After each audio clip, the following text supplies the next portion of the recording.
안녕하세요. 전세및 기업사랑TV 창업스쿨 창업 아이템 차별화 전략에 대해서 강의하도록 하겠습니다. 차별화란 남들과 달라야 한다는 것입니다. 기존의 내용과 확실하게 구별되는 다른 내용이어야 합니다. 소비자가 인정하고 공감하며 소비자에게 이익이 되는 다르다를 한마디로 표현하면 밸류, 가치가 있다고 할 수 있습니다. 그래서 차별화는 유니크와 밸류의 내용을 담고 있어야 합니다. 즉 차별화란 소비자에게 가치 있고 구별되는 다른 것입니다. 고객들은 모든 것을 다 기억하지 않습니다. 기억할 수 있는 것만, 기억에 남을 수 있는 것 위주로 떠올립니다. 그렇게 자리에 남은 기억이 구매로 연결되어집니다.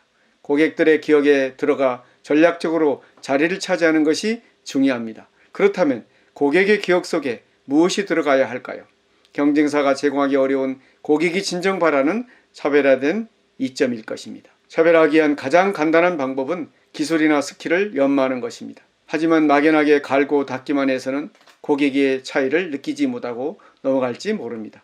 확실히 달라졌다고 인식할 수 있는 한 가지 지표는 고객이나 동종업계 사람들로부터 저렇게까지 가능하다니 하는 반응을 얻는 것입니다. 나라면 도저히 불가능할 것 같다는 상태가 된다면 충분히 차별화되었다고 할 수 있습니다. 경쟁력 차별화 요인.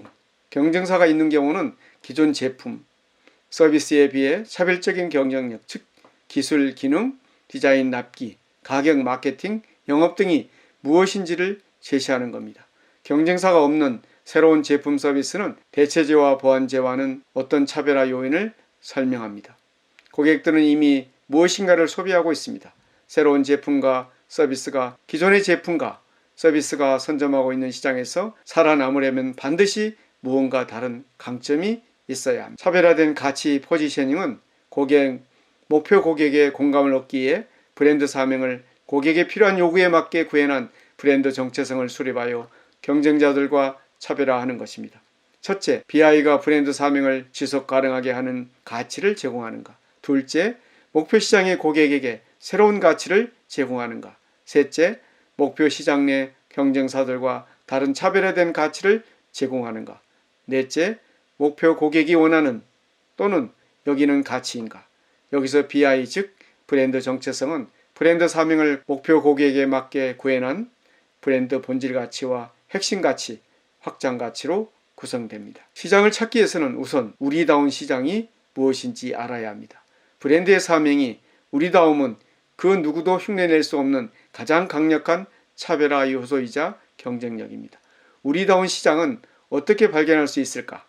초기 진입 시장이라면 혁신이라는 가치로 시장을 이끌어가는 선도 브랜드 전략을 택해야 하고, 이미 성장이 둔화되고 있는 세분 성장기라면 기존 브랜드와 세분 시장 차별화를 통해 진입하는 니치 브랜드 전략으로 시장에 진입하는 것을 고려해야 합니다. 시장에서 새롭고 차별화되어 지속 가능하고 고객 타당성 있는 브랜드를 창업하려면 브랜드의 근간을 이루는 4개의 주춧돌을 찾아 기초를 세우는 게 중요합니다. 첫째, 시장의 새로운 주춧돌을 찾는 것입니다. 시장 환경을 분석하여 경제, 사회, 문화, 산업, 라이프 스타일의 새로운 가치 트렌드를 발견해야. 둘째, 기존 경쟁자와 차별화되는 다른 주춧돌을 찾는 것입니다.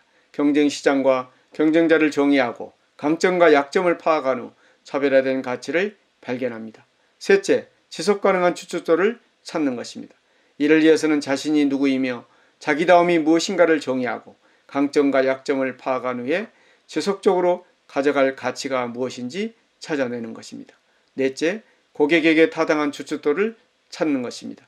고객이 누구인지 정의하여 그들의 필요한 요구를 파악하고 타당하게 여기는 가치가 무엇인지를 발견하는 것입니다. 가장 많은 실패 유형은 고객의 공감을 얻지 못하는 경우입니다. 이런 일을 방지하기 위해서는 린 스타트업에서도 강조하고 있는 바와 같이 창업 과정에서부터 고객과 수시로 소통하며 자신의 가설을 검증해야 합니다. 자기 사업의 핵심 가치를 고객이 공감할 수 있게 설계하고 그를 구체화한 제품 서비스 등 역시 고객이 공감할 수 있게 만들어야 합니다. 즉 고객과 소통하며 함께 만들어가는 과정이 바로 브랜딩입니다. 고객도 발견하고 차별화된 가치도 찾았지만 트렌드를 타지 못한 경우입니다. 앞에서도 타이밍의 문제를 지적했듯이 너무 선도적인 아이디어에서 이노베이터, 초기 수용자 등의 아주 작은 선도자들에게만 어필하고 캐즘을 넘지 못하고 진입기에서 무너지는 경우가 많습니다. 상품은 무엇이 더 중요할까? 차별화, 개별화입니다. 비즈니스 현장에서 차별화는 매우 중요한 전략입니다.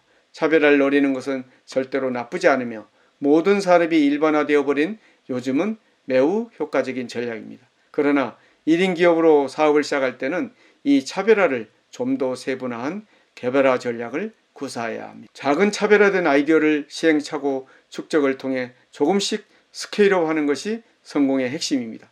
근본적인 차이를 만들어라입니다. 어떻게 하면 남들과 다르게 할 수 있을까만을 고민하다 보면 차별화를 위한 차별화를 하게 됩니다.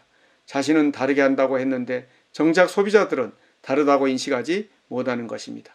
그래서 차별화를 할 때는 내가 하려는 차별화 포인트가 근본적인 차이를 만들어내는지를 고민해 보아야 합니다. 차이가 없다면 차별화 속성을 더하자입니다. 내가 특별하다고 느낀 재능이 어느 순간 누구나 가질 수 있는 재능이 되는 순간 그 재능의 가치는 값이 떨어집니다. 이럴 때 적용할 수 있는 것이 바로 차별화 속성입니다.